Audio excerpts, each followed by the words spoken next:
इंतखाबी अमल एक कब्जा अमल बन चुका है और वडेरा शाही निज़ाम वो मुसल्लत करना चाहते हैं। और वो चाहते हैं कि ये शहर जिस पर पहले ही वो लूटमार और करप्शन कर रहे हैं, मज़ीद उनका कब्ज़ा बढ़ जाए और जो चाहें वो करते रहें। इंशाअल्लाह वो अपने इन अज़ाइम में कभी कामयाब नहीं होंगे। मैं मुतालबा करता हूँ इलेक्शन कमीशन ऑफ पाकिस्तान से कि अगर कोई ज़मीर आप में मौजूद है तो आप सूरत हाल का नोटिस लें। कैसे मुमकिन है कि एक मुंतखब चेयरमैन को आप हलफ बर्दारी की तकलीफ से उठा लें? कैसे मुमकिन है कि यहाँ नॉर्थ नाज़ाबाद टाउन की UC10 का चेयरमैन यहाँ मौजूद नहीं है? इसलिए मौजूद नहीं है कि आपने उसको गिरफ्तार करके पहले से जेल में डाला हुआ है।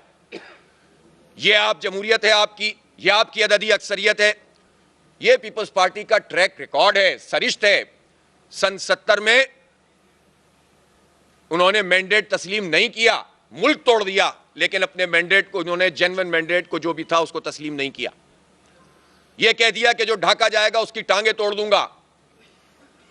पाकिस्तान टूट गया, लेकिन इन्होंने अपना कब्जा माइंडसेट खत्म नहीं किया।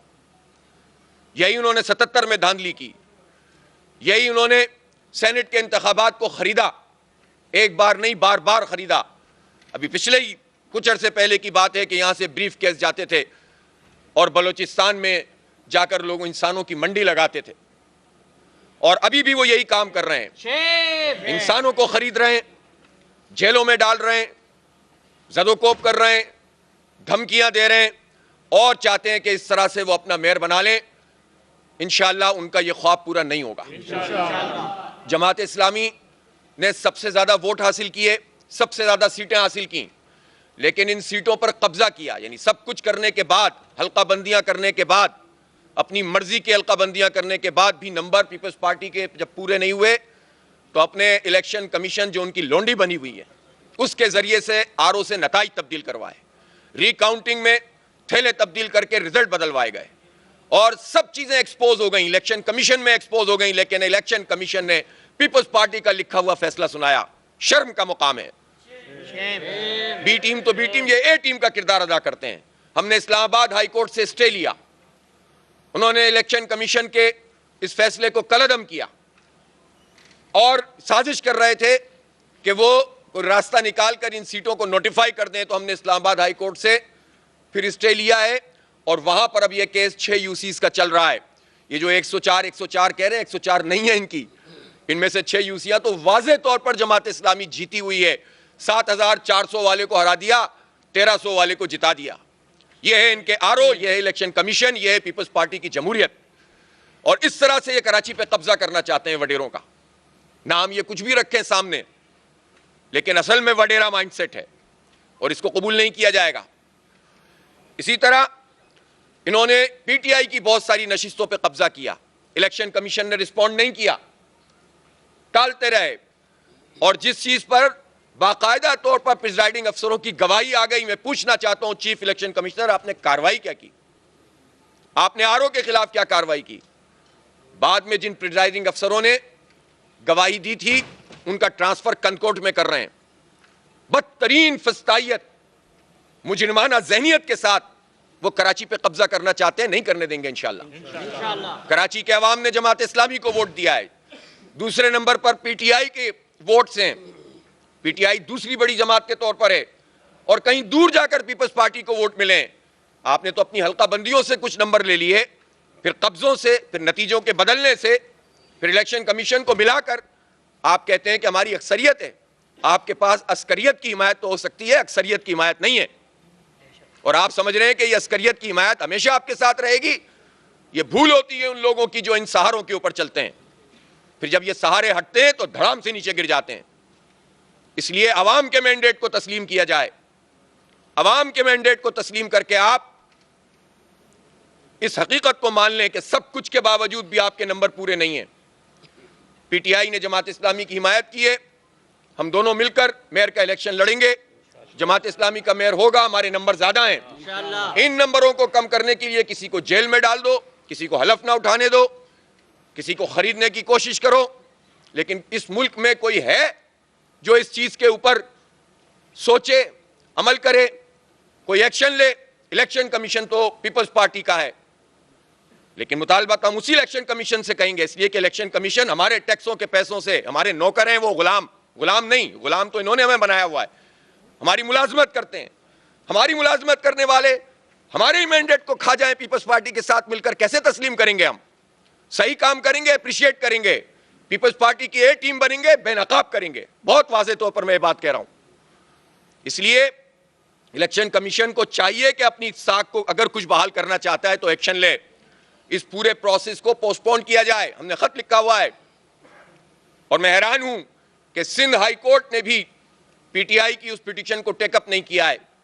मुझे तवक्को है कि इसको टेकअप किया जाए और इस प्रोसेस को आगे बढ़ाया जाए। ये जो पीपल्स पार्टी कह रही है कि जल्दी मुकम्मल करो, ये वो पीपल्स पार्टी है जिसने 2009 से लेकर 2015 तक बल्दियाती इलेक्शन नहीं करवाया था। पीपल्स पार्टी और एमक्यूएम इत्तेहाद में थे, हुकूमत में थे, उन्होंने इलेक्शन 6 साल नहीं करवाया था, कोर्ट के जरिए से हुआ था। ये वो पीपल्स पार्टी जल्दी करने का कह रही है जिसने अगस्त 2020 से लेकर जनवरी 2023 में जाकर इलेक्शन करवाया है। 2.5 साल के बाद धरने देने पड़े, एहतजाज करना पड़ा, सुप्रीम कोर्ट जाना पड़ा, हाई कोर्ट जाना पड़ा, इलेक्शन कमीशन में जाना पड़ा, सड़कों पे एहतजाज करना पड़ा, तब जाकर यह इलेक्शन बरामद हुआ। ये वो पीपल्स पार्टी है जिसने इलेक्शन कमीशन के साथ मिलकर 15 जनवरी से लेकर 2 महीने तक रहने वाली 11 यूसीज का ज़िमनी इंतखाब अनाउंस नहीं करवाया। जब तैयारी मुकम्मल कर ली कब्जे की तो अनाउंस करवाया। उसको जल्दी हो रही है मेयर के इंतखाब की। तो भाई इस मौके पर जब खास किस्म के हालात मुल्क में मौजूद हैं, उन हालात में आप अपनी मर्जी का नतीजा हासिल करने के लिए जो फिस्तायत, फाशिज्म और रियासती और हुकूमती दहशतगर्दी कर रहे हैं, उसके जरिए से आप अपना मेयर बनाना चाहते हैं, अक्सरियत तो अब भी आपको हासिल नहीं हुई, तो ये तो कबूल नहीं किया जाएगा। इसलिए सिंध हाई कोर्ट भी और इंशाअल्लाह हम और अदालतों में भी जाएंगे। और ये कराची का आवाम का मसला है, हमारा मसला नहीं है, ये कोई एक इलेक्शन का मसला नहीं है। टूटा हुआ है शहर, ये KMDC भी बल्दिया के तहत आता है। जरा पूछें यहाँ क्या हालात हैं। यहाँ लोगों को तनख्वाहें भी वक्त पे नहीं मिलती, यहाँ पर लोग जो मुलाजिम फारिग हो गए, रिटायर हो गए, उनके वाजिबात अदा नहीं होते, यहाँ प्रॉपर इंतजाम नहीं है बच्चों की एजुकेशन को, यहाँ रिसर्च के और एजुकेशन के प्रॉपर मौके नहीं है। एडमिनिस्ट्रेटर बैठे हुए थे इनके, इन्होंने जो है वो ये हाल किया हुआ है। अब्बासी शहीद अस्पताल जाके देखो, जाओ, जो भी बल्दिया की डिस्पेंसरीज हैं, 800 स्कूल हैं, उनका हाल देखो, सड़कों को देखो, पानी का बहरान देखो, टैंकर माफिया को देखो, सीवरेज का गंदा निजाम देखो। 15 साल से बराह रास्त हुकूमत है सिंध में और ये हाल किया इस शहर का। इसलिए इस शहर के मेयर का मामला ये नहीं है, सिर्फ इतनी सी बात भी नहीं है कि 9 लाख वोट अगर जमात इस्लामी और PTI के हैं और 3 लाख से भी कम वोट अगर पीपल्स पार्टी के हैं, तो ये बात भी नहीं है कि इतने बड़े ह्यूज डिफरेंस के बाद पीपल्स पार्टी अपनी अक्सरियत का दावा कर रही है। बात हमारे बच्चों के मुस्तकबिल की है, बात इस शहर की तरक्की की है। लोग नाउमीद हो रहे हैं, लोग परेशान हैं कि क्या होगा। एक उम्मीद पैदा हुई और लोगों ने भारी मैंडेट दिया जमात इस्लामी को, और अगर ये कंफ्यूजन ना होता जो इन्होंने फैलाया हुआ था, आखिरी रात तक साजिशें करते रहे कि इलेक्शन ना हो, तो पता नहीं कितने वोट लोग डालते। इस वक्त भी मैं चैलेंज करता हूं, ये पूरे मीडिया से कहता हूं, पूरे शहर का विजिट करें, बच्चों से पूछें, जवानों से पूछें, खवातीन से पूछें कि मेयर पीपल्स पार्टी का आना चाहिए या जमात इस्लामी का आना चाहिए। मुझे यकीन है कि 90% आपको राय मिलेगी कम से कम कि जमात इस्लामी का मेयर आना चाहिए। हौसला पैदा करे हुकूमत, करवा ले एक सर्वे, पूरे मीडिया को लेकर चलते हैं, हम भी नहीं जाते, हमारे मुंह देखकर लोग बात करेंगे। खुद पूछें आप और पता कर लें कि लोग किसका मेयर चाहते हैं। तो इसलिए कब्जे से आप मेयर बनाना चाहते हैं, इस बात को तस्लीम नहीं किया जाएगा। आप लेवल प्लेइंग फील्ड दें, जो कुछ आपने कर लिया वो कर लिया, वो हम अदालतों में लड़ेंगे, हम आपकी अपने एक वोट का तहफ़्फ़ुज़ करेंगे इंशाअल्लाह। लेकिन अब आपके पास अक्सरियत नहीं है। अब जब आप ये बात कर रहे होते हैं कि अक्सरियत तो हमारी नहीं है, लेकिन PTI के लोग जो हैं वो आएंगे ही नहीं, जब आप ये बात कर रहे होते हैं तो आप इसी में ये कह रहे होते हैं, असल में जुबान से नहीं कहते, कि हम अपने मुंह पे कालक मलना चाहते हैं। PTI के लोगों को रोक कर, उनकी बोलियां लगाकर, उनको जेलों में डालकर, या किसी भी पार्टी को आप इस तरह से खरीदना चाहते हैं अगर, तो ये आप जमहूरियत के ऊपर बदनुमा दाग बनते हैं, आप जमहूरियत के कातिल बनते हैं, आप मैंडेट की तौहीन करते हैं, आप पाकिस्तान के आइन और कानून का मजाक उड़ाते हैं। कब तक करेंगे आप ये काम? अल्लाह के यहां देर है अंधेर नहीं है, जल्द पता चलेगा आपको इसका अंजाम अगर आपने कोशिश की तो।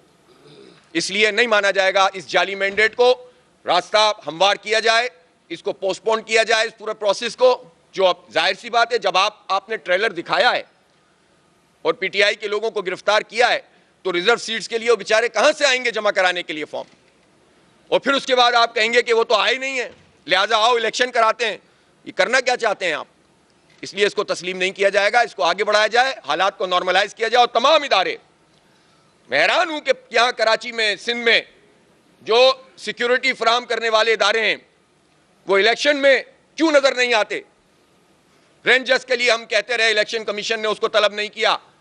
उनसे कहा गया था कि वो RFQ होंगे, वो रैपिड जो फोर्स होती है, QRF, क्विक रिस्पॉन्स फोर्स। पिटते रहे लोग हमारा पूरा दिन, गोलियां खाते रहे, गोलियां चलती रहीं, कब्जे होते रहे, और हम रेंजर्स को बुलाते रहे, रेंजर्स नहीं आए।